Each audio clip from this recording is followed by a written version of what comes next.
Yo, what is going on? We are back with another episode of the Unsilent Church podcast. We got the crew up in the building. What up, V? What up, James? How we doing, man? What's happening? You gave him a few extra yo's this time. Hey, man. It's normally like yo, and then he just sort of felt like he would extend it. Hey, for bonus. Hey, man, you know. Hey, the deluxe. You gotta put the deluxe edition. The deluxe edition. Deluxe edition of my deluxe Church. opening right there. Okay. You already know. Well, listen, man, we are here, and we have a really cool topic to talk about. We got this guy that is in the airways right now. Goes by Kendrick Lamar, and he's dropped a new album. I feel like he's been on a bit of a cruise. I don't know if crusade is the best word to use. I wouldn't want to use that. I wouldn't say crusade. That doesn't have a good historical. I know, but that's why I think it's. Anyways, we'll talk about it. Well, with that, V, go ahead and start us off. Yeah, like you said, Kendrick Lamar came out with the album GNX, and that will be sort of our main topic today. We'll have some other things hopefully we'll get to as well, but we want to kind of spend a bit of time thinking about this, and maybe for those people who aren't familiar with Kendrick Lamar, probably the preeminent rapper right now out there. Preeminent. In terms of his lyrical ability. Preeminent. His his ability to rap, the beats behind him, etc. Lyricism. Exactly. He had maybe the number one album of the summer. Did it come out in the summer? I think. I can't remember. What album came out? The album just came out. No, you talking about the song? You talking about the song? I'm sorry, I think I meant the song. He's number one on Billboard though right now for his album. So and he's like top 5 on Billboard right now. He's playing the Super Bowl in January, so he's everywhere right now. So why are we interested in him? He's someone who has some type of, how should we put it, some spirituality to him. He seems to be from some type of Christian background, or maybe Christian self-identity somewhat. Yeah, it's similar to the Kanye thing where when popular culture starts to make references to who Jesus saves, to what Jesus does, to the church, to things of the Bible, I think it's important because it's in everyone's airwaves. Like, if they not like us, we want to have a voice to say why or why not. You know, is it true? Almost like the Bereans who are like examining the scriptures to see if what even Paul was saying. And Paul is someone who was sent by God. Here's someone who's just popular saying some things. I think we should. And Kendrick stands out, I think, even more so than Kanye, in the sense of Kanye seemed to have. I think he honestly there was something there. But it seems to, it was sort of for that one album, right? It's kind of faded away. I think. But as for a while. I mean, he had Jesus Walks, and then you're right. He's so had sort of a conversion experience, and then Sunday service, and then albums. I mean, that's fair point. Yeah. But Kendrick has it's been for a while now. It seems like just different themes of how should we call it, Christian values or interest. And certainly one of the big things too there is that he has seems to have a legit friendship with Lecrae. In D1, he's referenced them in a recent song. So he's someone who's interesting to pay attention to. At least some respect. I'm not sure if they're friends. I think him and Lecrae are friends. I don't know about him and D1. Yeah, okay. But you could say there's at least some respect, like legit respect in the way he mentioned that song. Going back to, like, you mentioned Christian values and stuff. Also, to some of his music, it does seem like it hints to some, like, Black Hebrew Israelite as well. So it's not all, I wouldn't, anyway. There's a lot of stuff in there. There's a lot of. It's not clean. To use the word spirit, like, religious, spiritual. Christian spirituality. That's a better way to put it. You're right. I wouldn't. So anyway, let's talk about this. I do want to ask just one question. Sometimes I do feel with these things is, I think this is going back ages. It feels like Christians just get super excited when anyone popular seems to show interest in our faith, and like fall over themselves to be like, look, right? And there's sometimes there's a side of me that wonders if, like, we should be more self-aware of that, right? And even like what is it that we're doing there? I think there's a sense in which I appreciate what you just did, the correction, which is we shouldn't just, because he mentions Jesus here, that we shouldn't just sort of baptize him as like, oh yeah, he's a full-on believer. I mean, I don't know where he is, right? And two, even as we're going to be talking about the album specifically, so I spent some time like listening to it and also just reading some reviews to things I didn't catch. You listened to it. I did. You listened to Kung Fu Kenny? K-Dot? For my thumpers out there, it's like, hold on, wait, man, that's an explicit album. You did. Hey, Ramon is out here in these streets. Out here. Yeah, outside. Fair warning. Ramon right? Really outside. He grew up in, did he grow up in Compton? Or where did he grow up? Oh, he's from Compton. Yeah, Compton. So he sounds like someone who grew up there, right? And that's real. So like, that's a whole other conversation talking about. Yeah, so whether that stuff, and so he's a news reporter. He's reporting what he's. I've listened to the real version, the edited version. So like you can. There's an edited version if you want to listen to it. But anyway, for you real thumpers out there. Back to what I was saying though was just that there's a side of me that sort of asks. Well, what you said before, I think not just sort of baptizing him as like, oh, he's a full on Christian believer, but yeah, I mean, do you sense that a little bit? It seems like we get. I'm sort of asking, why do we do this? Right? Well, why do we feel this strong need to like quickly like say talk about why do we want the association so bad? Yeah. Yes, thank you. That's what I'm getting at. Well, I think I speak for me, like me personally, I individually like I don't necessarily need the association or whatever the case, but I do think as a culture, forget as a Christian culture that is. I remember I was talking to somebody and they were saying that they believe that. The gospel should influence the Christianity and the gospel should influence the world. So what's the best, quote unquote, best way to do that? Well, when the gospel reaches very powerful and influential people in the culture and society, some Christians look at that and say, oh, wow, i.e. it's working. Kanye, i.e. if you want to go Kendrick, i.e. whoever, oh, these are very popular individual people. The gospel is reaching the world. So let me attach that. You know what I mean? Yeah. So I think some people have that mentality. We could debate whether that's right or wrong. But I know that there's some people that look for who are the influencers in society and how does that. Yeah, I think maybe that's somewhat problematic here is that if we're saying it's just almost the idea that our Christianity can't work unless we get like the popular people to pay attention to us and mention us here and there. And we already know that Christianity does quite fine right? Without the popular people, with the influencers, right? That's real. And I don't want to spend too much on this, but I mean that this as a sort of segue here, this gets me into the sort of the album itself. I'm just struck by, I mean, there's just some really interesting Christian themes in there, right? Reincarnated has some really interesting ideas there. But there's also things that I wouldn't say aren't really gospel at all, right? I mean, the first song, some of the lyrics in there, right? I never pieced it up. That S don't sit well with me. Before I take a truce, I'll take him to hell with me, right? Talks about Snoop Dogg, Lil Wayne being basically fake loyal. He talks about I cut my granny off. Yeah, hold on. Before I start quoting lyrics and say what they mean. I just want to say. So you talking about the whacked out murals joint? So first of all, I just want to say the beat. Oh no, yeah, the beat was fire. No, the album. Is I love that beat. I love that beat. It's killer. But K-Dot, he crashed out on the first joint. Yeah, he just came out and said, "I'm." Snoop posted Tailor Made. I prayed was the edibles. And that's funny. Yeah. Like, that's funny, yeah. And then, he. But it is a theme with him. It's, later was it TV Out? He goes, I cut my nanny off. She don't see it how I see it. I cut my granny off. She don't see it how I see it. I mean, and he's a guy who's willing to take revenge, right? Take names. He's and again, as Christians, I mean, we have to sort of look at. I'm just encouraging us. We got to look at all of it, right? And sort of not just take the parts that we like. Yeah, I mean, there are lyrics at face value, but there is a part where, because he was like, I said F that N-word, but now I'm saying F them all.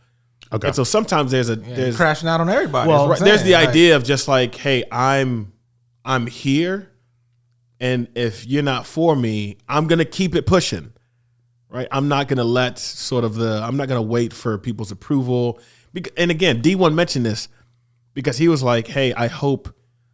With the whole Super Bowl thing and Kendrick being in the Super Bowl, even though it's in New Orleans and Lil Wayne's from there, and people are like, yo, that doesn't make any sense.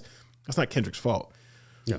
But that whole sort of environment, and he comes out and says like, but he said, it seemed like I let Lil Wayne down. It didn't seem like he was taking a shot at him, more in a sense of like, man, I've been actually working hard at this. I've actually been doing work. Okay. I'm traveling, I'm making music, I'm in the studio, I'm doing the things that like the OGs told me I should do if I want to make it here. The irony, I let Lil Wayne down by doing. You see what I'm saying? By working hard. I did the things that all the OGs said I should do, but not, it looks like everybody's coming at me. But hold on, but real quick. No, I'm not saying that's a good thing. I just don't want to, fair. I think you misrepresent. No, but I will say that is one. This is what I love about art. It could be interpreted a couple different ways. Right. That is one side of it. Of like, you know what? Like, you remember when J. Cole? I know we shouldn't probably mention J. Cole right now. But J. Cole, remember when he read? Yeah, man. J. Cole is Swiss in this whole thing. He's just like neutral. Yeah. Smart. He was the smartest one out of them all. I don't want no smoke. He said, I don't want no smoke with nobody because I already know. I'm out here chilling with my money, my wife and kids. Remember the record that J. Cole did, I Let Nas Down? I Let Nas Down, yeah. So there's a play on that. It could be on the same thing. Like, but if you continue. Nas was the only one that congratulated me yet. Yeah, but if you can continue to keep listening to what Kendrick said after that, it's almost kind of like the F everybody type of mentality. Like, because after he said that, he said, whatever though, everybody's questionable. No. So like, it's like, it could be Wayne, you know, like, so when you put it into context, is it a diss? Maybe not a diss, but I think it's more of like, I hear what y'all saying. Yeah, I think it's I hear what y'all saying. I think it's a mentality. Is just like, hey, I don't know who I can trust. Yeah. But everybody's questionable. I do want to say, just from like a human perspective, if he's coming into the game younger, again, not like us, was a direct bazooka at Drake. Kendrick used to open for Drake.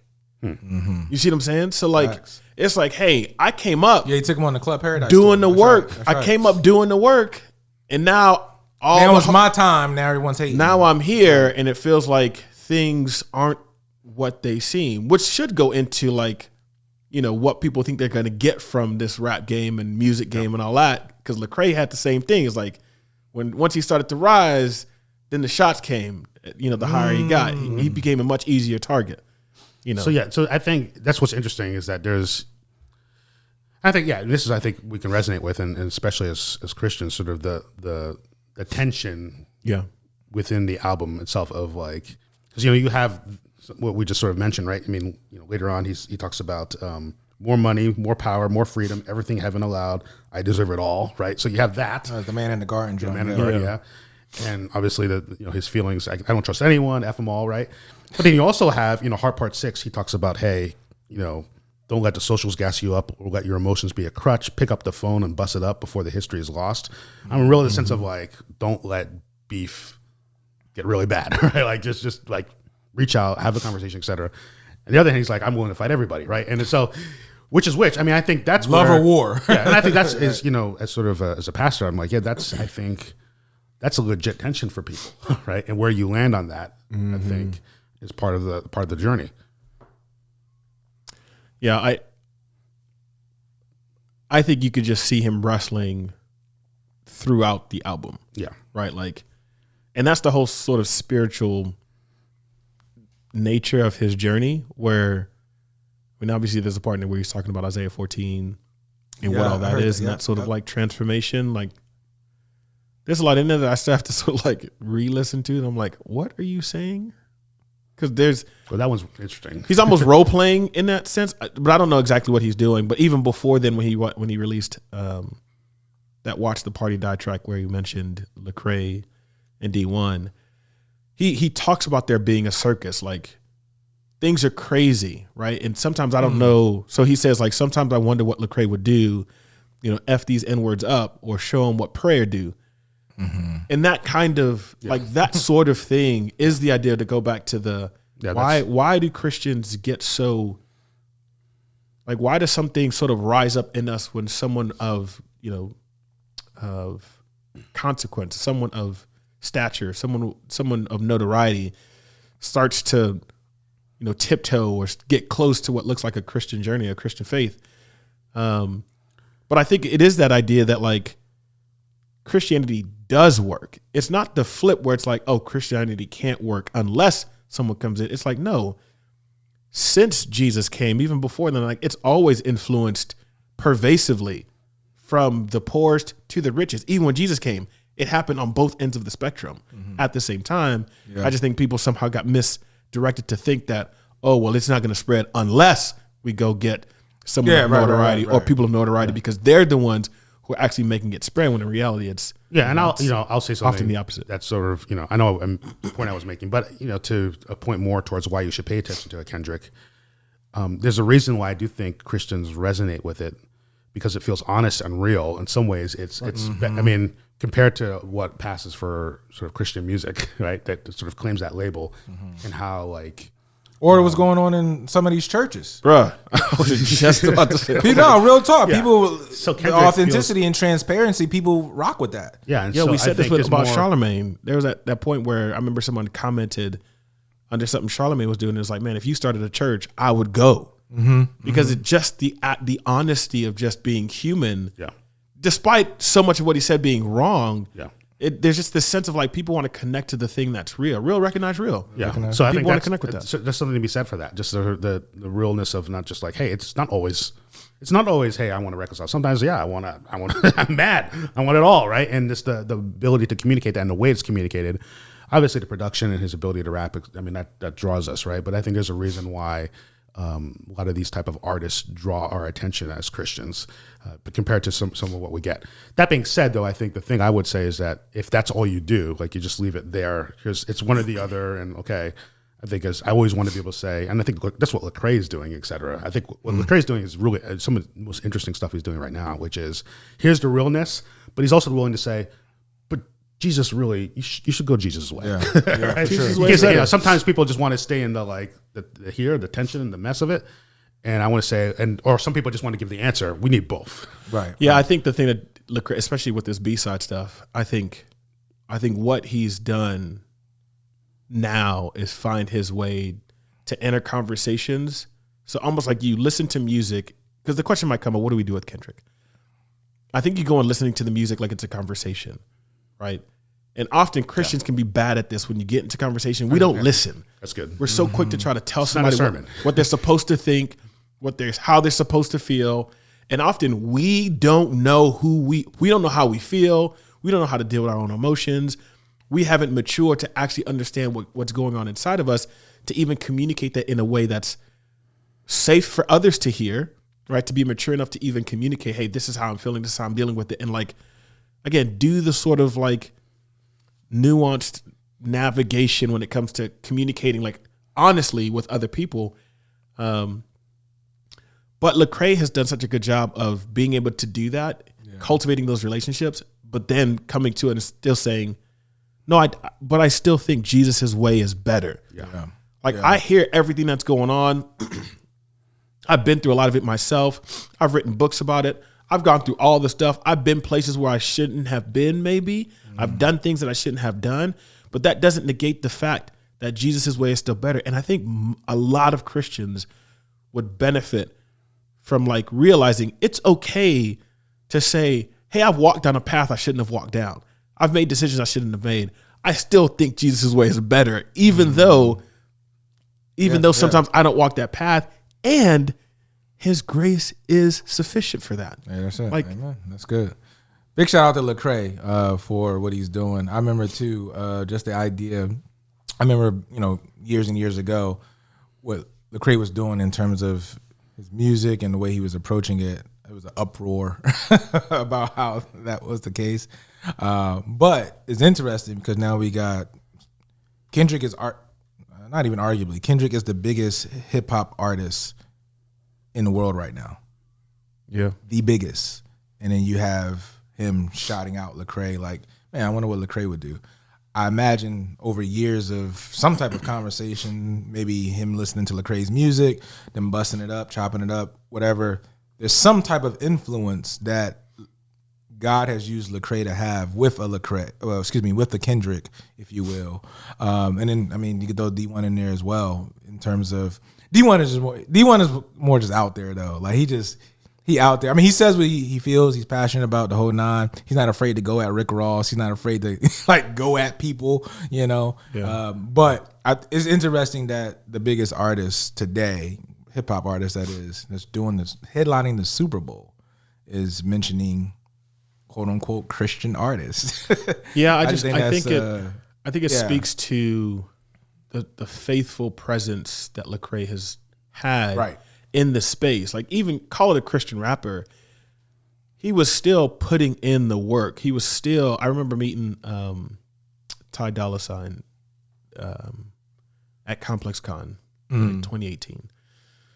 And I mentioned something about him and the track that he did with Lecrae, and he was like, "Man, Lecrae's a genius."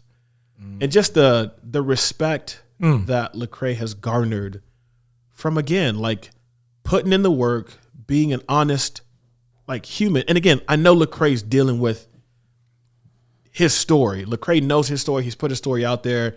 And, you know, internally, we've all got that stuff. We're just like, man, whatever, this and that, like, things that aren't the way that they are. But I think Lecrae understands the way God has shaped his story and the unique place that he's put him. And I think he's embracing that even more, especially when you know, look at all the conversations he's having now.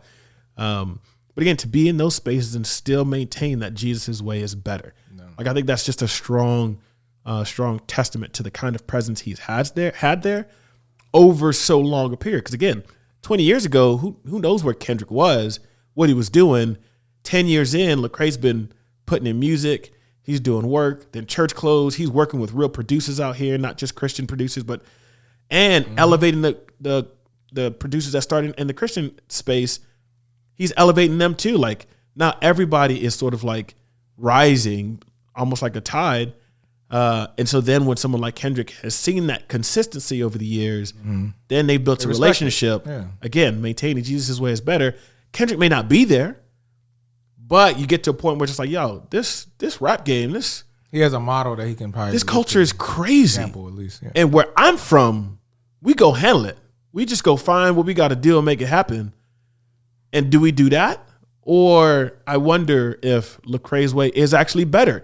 And that's the kind of presence sometimes we need. Yeah. Like, even where we're at work or in, you know, whatever space we're in, the kind of faithfulness that we should maintain that doesn't necessarily look like, you know, ivory tower, you know, immaculately pure.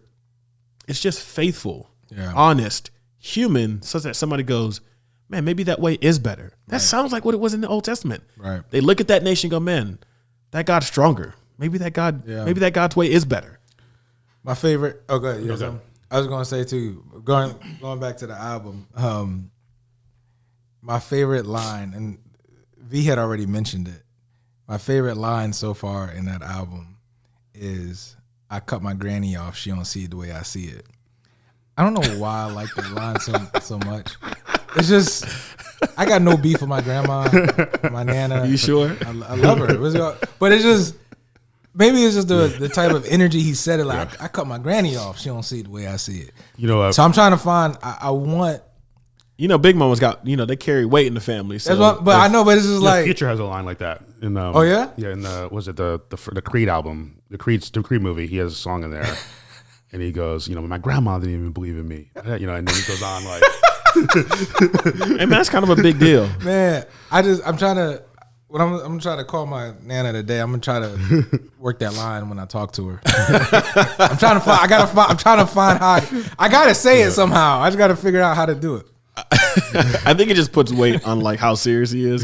Y'all know Big Mama's like, if you willing to cut your granny off, it's like, bro, you serious? You really, really serious. Well, this has been a really good conversation, and thank you guys. I mean, I love these kind of conversations, and that I think they're relevant to what's happening right now. It helps me sort of see some things I didn't see before. I'd be interested for any of you who listen to it, hear your guys' thoughts. Sure, the comment, let us know what you think. Let's talk about this sort of other topic that we had mentioned before. Maybe you can introduce this, James. You sent us a link from Malcolm Gladwell. Maybe explain who he is and this recent clip you have from him. Oh yeah, so I mean, it sort of ties to when you talk about like the kind of presence Lecrae has had. Speaking to like what of your identity matters most, and so Malcolm Gladwell posted. He was having a conversation. Malcolm Gladwell is a multi-time New York best-selling author. If you've heard of the book Outliers, The Tipping Point, he's the one who's popularized a lot of those terms. If you haven't heard any of that, maybe you Gen Zers out here who ain't read yet. If you've heard anything about the 10,000 hour rule, Malcolm Gladwell is the one responsible for popularizing that. So he's well known. He's been multiple times. He's been noted by like Time Magazine and others as like one of the world's 100 most influential people. I mean, when he speaks, people listen. So that's Malcolm Gladwell. Yep. He posted on his own account an interview that he had where he mentions people having several identities. And one of the annoying things that he runs into is how people try to tell you what identity of yours is most important, right? And we know about this in CRT. When the CRT conversations were big, intersectionality and all that kind of stuff was coming out, it's like, are you black, woman, what your orientation is, your political, whatever, all that was. It's like he was saying that changes over time, and we get to choose which one of those identities are most important at what time. My question was, for those of us who follow Jesus, our identity as a follower of Jesus, a follower of his way, is it ever a time when that isn't the most important identity? Is that not always our driving identity? And then everything else comes afterwards. Everything else is understood through that lens. Yeah. Right. And that was a thought. Yeah. Let me just comment just even what he said. I think what he said, I think we just most recently experienced in the election that arguably the Democratic Party was convinced that for a lot of, let's say, Hispanic voters, their primary identity was being Hispanic, right? And sort of the link in that sense, then they would be concerned about immigration, and so they wouldn't vote for Trump. They would more likely vote for Kamala. When in fact, I think the poll shows that was not the primary thing that drove them, right? It was more economic reasons. I am, middle class, lower class, and I'm struggling. And actually you might say being Hispanic was important, but almost being Hispanic American, with American leading the sort of the drive there. I'm Iranian American. I'm an American Hispanic. I'm American Hispanic, and I did it the right way. I did all these things to become a citizen, and now look what's happening. People are coming in, they're cheating the system, the economy is coming down, et cetera. And so you're seeing I remember back in Obama years, Democrats were convinced we sort of have this demographic advantage. The country's becoming browner. They will for sure vote Democratic. That has not happened at all. Yeah, there's a book that even came out called The Tanning of America. Yeah, and so anyway, all that to say is that I think it sort of confirms a bit of what he's saying, that identity is a little bit more fluid, and that people, while society might want to place you in certain ways, the way in which people sort of identify themselves, what drives them, can be different, right, than maybe what we might put on them or what society around them would say. I mean, to your point, I'm going to say, I think it has to. I think as Christians, if our identity in Christ, it doesn't ignore the other things. Right? I may use my identity in Christ primarily in one area versus in another area. Maybe at least in terms of how I live this world. But I'd be curious what you guys think. I feel like, biblically speaking, like that has to be, and I think that grounds me. Actually, it helps me with all the fluid nature of what I go through, and even throughout life. And yeah, I'm a father, but I wasn't a father before, right? Used to be a husband. I was a husband. I am a husband. I used to not be a husband, right? So there's a lot of different things, and I've had to learn along the way. I didn't have a good father, so I've had to learn a lot to learn how to be a good father, right? That's not an identity that was easy for me, right? All that to say is, I think for me at least, being a Christian is sort of like a foundation that's always going to stay the same, even as I work through the other ones. I struggle with when people do the ranking of identities. It's Gladwell's phrase. Yeah. And a lot of Christians do this. This is first, this is second, this is third, Okay. I just don't I think that's the wrong approach. So my approach is more so along the lines of, think of a big circle, and inside the circle, if you will, is our identity as followers of Jesus, as Christians. So you draw a circle, that's Christian. From that centerpiece of being a Christian, then we draw a line, and let's say that's black, right? We draw another line, and that's father. Draw another line, that's husband. Draw another line, that's pastor. All these other identities to use this. So I look at Christianity being to center, and then that influences every other identity that we have. And so I look at it more from that approach than this ranking of 1, 2, 3, 4, 5, 6, 7, 8, 9. But I think the nucleus, and I'm open for pushback too, I think the nucleus for Christians should be your Christianity. Yeah, I don't think people would argue. I don't think people would argue that it should be. I think in theory, I think some people would. Maybe I'll concede that point. But I do think most people would agree with the idea, at least in theory, that their identity in Christ would be most important if you asked them. I feel like if you sent out a survey, 98% of people would be like, yes, my identity in Christ is more important than my other identities. In practice and function, I think it would definitely be otherwise. I think the question then becomes, what do we do in those conversations, right? So this comes up all the time when you get into issues that are on different sides of the aisle, and someone would say, oh, well, I'm making this decision because this particular issue is really, really important, and then as we've all seen, it's like, hold on, wait, but if that issue is as important to you because of a biblical reason, there's activity happening on the other side where people are also being murdered, let's say, but then there's not as much passion or vigilance to speak from the same perspective, from that biblical seed, from that biblical energy. There's not the same. You're like, well, why? Where then does your identity in Christ equally inform how you respond to different issues? And that's the thing that I go. Well, I think a question that we have to unpack too is like when we say our centerpiece, our identity in Christ, what Christ we're talking about? Because different people have different types of Christ that they believe in. Yeah. Are we talking about the white Jesus Christ? Are we talking about the ethnocentric? Like what Jesus are we actually talking about? So the idea is we have to almost like understand what we mean when we say Christ, what do we actually mean? Because some people have a perspective of Christ that is completely different than the way we would look at what Christ is.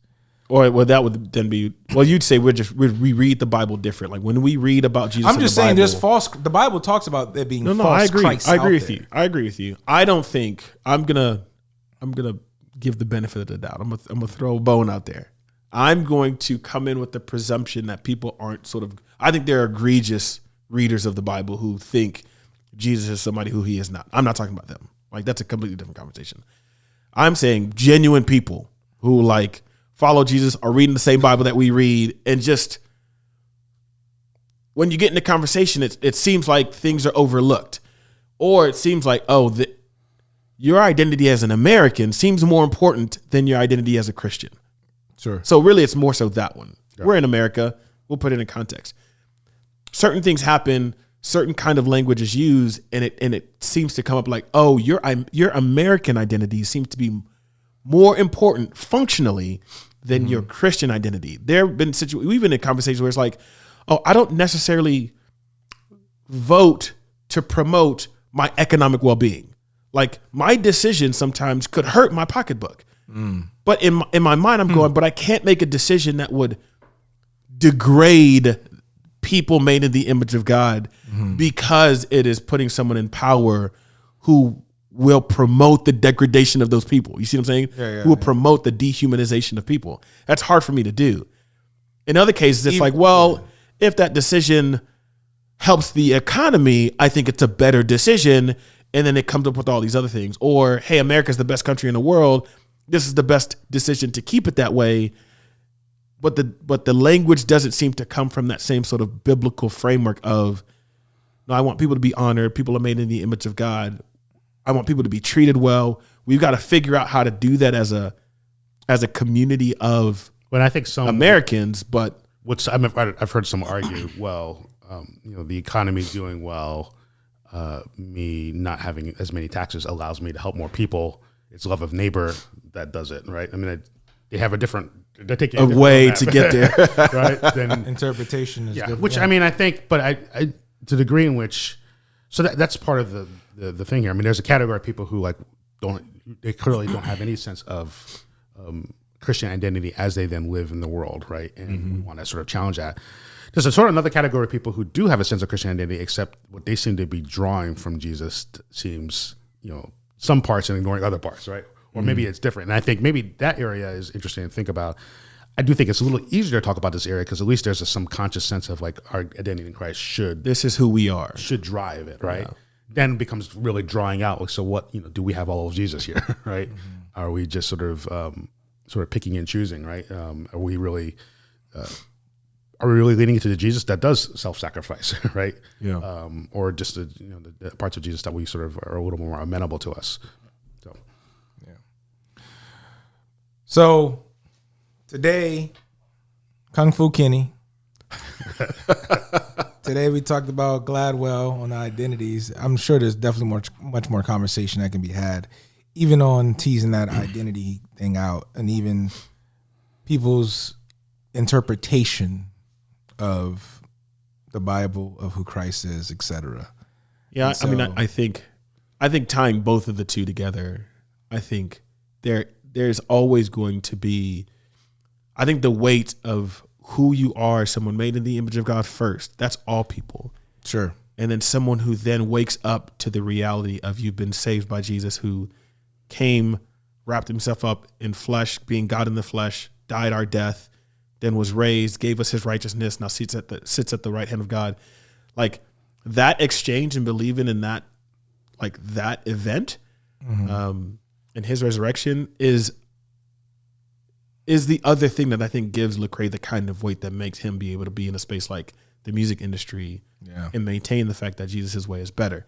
Like, but it still goes back to like that core identity, which I think still is like I think Lecrae would say, oh, absolutely. My Christian identity drives my musical identity, my fatherhood, my husbandhood, my friendship, and all those other things.